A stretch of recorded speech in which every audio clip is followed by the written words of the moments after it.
છત્રપતિ શિવાજી રાજે વિચાર મંચ દ્વારા પસ્તીદાનથી વિદ્યાદાન અભિયાનનો શુભારંભ. પસ્તીના વેચાણમાંથી પ્રાપ્ત ભંડોળનો ઉપયોગ ગરીબ વિદ્યાર્થીઓના શિક્ષણ માટે કરાશે. વડોદરા શહેરમાં સામાજિક ઉત્તરદાયિત્વના ભાગરૂપે શ્રી છત્રપતિ શિવાજી રાજે વિચાર મંચ દ્વારા એક પ્રેરણાદાયક અને અનોખા સેવા યજ્ઞનો પ્રારંભ કરવામાં આવ્યો છે. સંસ્થા દ્વારા આ વર્ષે પણ પસ્તીદાનથી વિદ્યાદાન નામનું એક વિશેષ અભિયાન હાથ ધરવામાં આવ્યું છે, જેનો મુખ્ય ઉદ્દેશ્ય સમાજના જરૂરિયાતમંદ અને આર્થિક રીતે નબળા વર્ગના વિદ્યાર્થીઓને શૈક્ષણિક સહાય પૂરી પાડવાનો છે.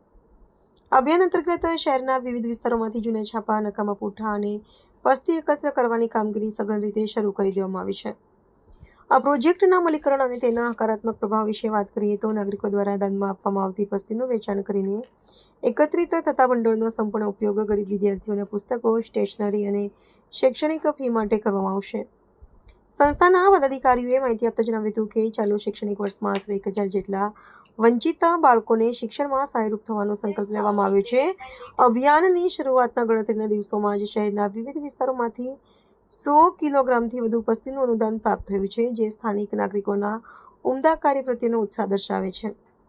શિક્ષણ થકી સમાજ નિર્માણના ભગીરથ પ્રયાસને વડોદરાવાસીઓ તરફથી બહોળો અને સકારાત્મક પ્રતિસાદ મળી રહ્યો છે. સંસ્થાના પ્રતિનિધિઓએ શહેરના તમામ નાગરિકોને નમ્ર અપીલ કરી છે કે તેઓ પોતાના ઘરમાં રહેલી બિનજરૂરી પસ્તીનો નિકાલ કરવાને બદલે તેનું દાન કરી આ સેવા યજ્ઞમાં સહભાગી બને.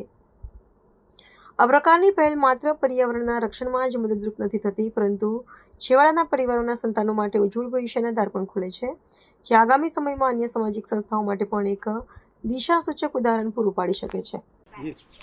શ્રી છત્રપતિ શિવાજી રાજે વિચાર મંચ દર વર્ષે પસ્તીદાનથી વિદ્યાદાનનો મહાઅભિગમ કરતું હોય છે, જેમાં લોકો ઘરની પસ્તી એટલે આખા વર્ષના પેપરો, પૂઠા, ચોપડીઓના પસ્તી એવી બધી ભેગી કરીને એ પસ્તીદાનથી અમે લોકો વિદ્યાદાનનો અભિગમ શરૂ કરેલો અને છેલ્લા ઘણા વર્ષોથી લોકોની જાગૃતતા અને આપણા મીડિયાના સહકારથી લોકો સુધી જે અમારી આ વાત પહોંચી છે, તો લોકો આ નારી માટેની એક બચતનું સાધન હોય છે. પસ્તી આ બધી નાની નાની ઘરની જરૂરિયાતની વસ્તુઓ નારી એનું આખું વર્ષ ભેગી કરતી હોય છે અને એનો સદુપયોગ કંઈ કરતી હોય છે.